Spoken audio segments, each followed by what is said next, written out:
Welcome to the Art of Thinking Clearly, and we are going to read Why Should You Visit Cemeteries, the first chapter of this book, which talks about the survivorship bias. So, let's get reading. No matter where Rick looks, he sees rock stars. They appear on television, on the front pages of magazines, in concert programs, and at online fan sites.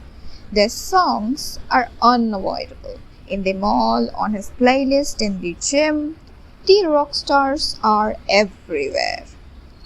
There are lots of them, and they are successful. Motivated by the stories of countless guitar heroes, Rick starts a band. Will he make it big? The probability lies a fraction above zero. Like so many others, he'll most likely end up in the graveyard of failed musicians.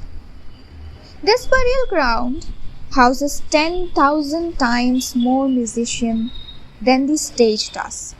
But no journalist is interested in failures, with the exception of fallen superstars. We love talking about gossips.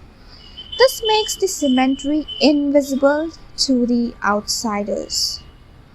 In daily life, because triumph is more visible than failure, you systematically overestimate your chances of succeeding. As an outsider, you, like Rick, succumb to an illusion, and you mistake how minuscule the probability of success really is. Rick, like so many others, is a victim of survivorship bias. So, behind every popular author, you can find 100 other writers whose books never sell. Behind them are another 100 who haven't found publishers. Behind them are yet another 100 whose unfinished manuscripts gather dust in drawers. And behind each one of these are 100 people who dream of one day writing a book. You, however, hear only of the successful authors. These days, many of them self-publish, and fail to recognize how unlikely literary success is. The same goes for photographers, entrepreneurs, artists, athletes, architects, Nobel Prize winners, television presenters, and beauty queens. The media is not interested in digging around in the graveyards of the unsuccessful, nor is this its job. To elude the survivorship bias, you must do the digging yourself.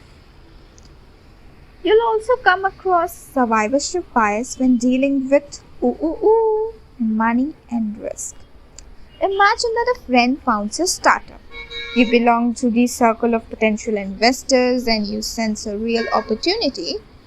But this could be the next Google. Maybe you'll get lucky. But what is the reality?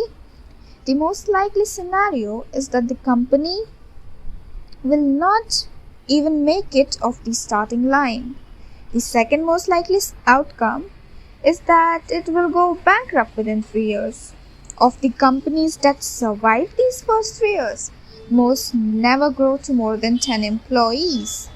So, should you never put your hard-earned money at risk? Not necessarily.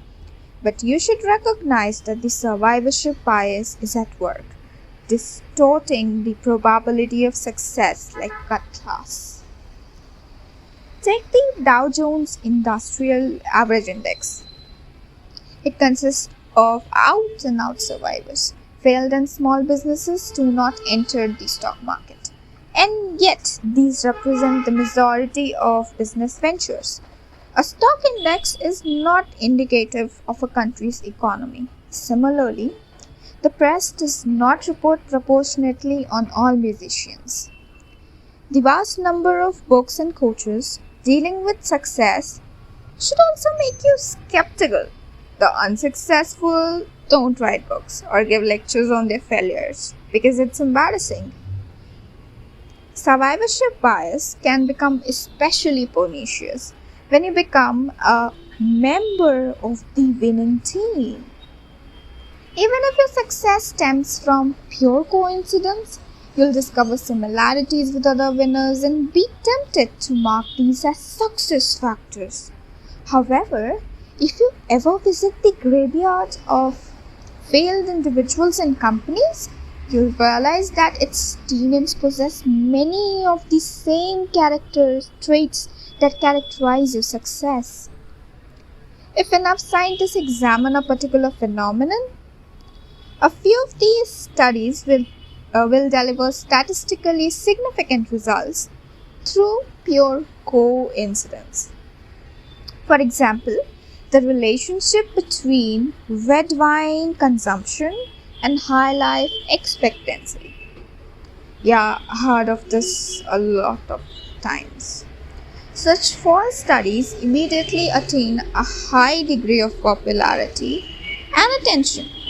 As a result, you'll not read about the studies with the boring but correct results.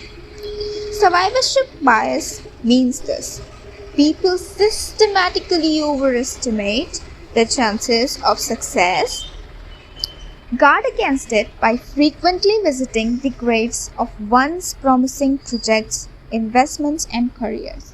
It's a sad walk, but one that should clear your mind. So that's it. Thank you for watching. Oh, I missed it. Sorry.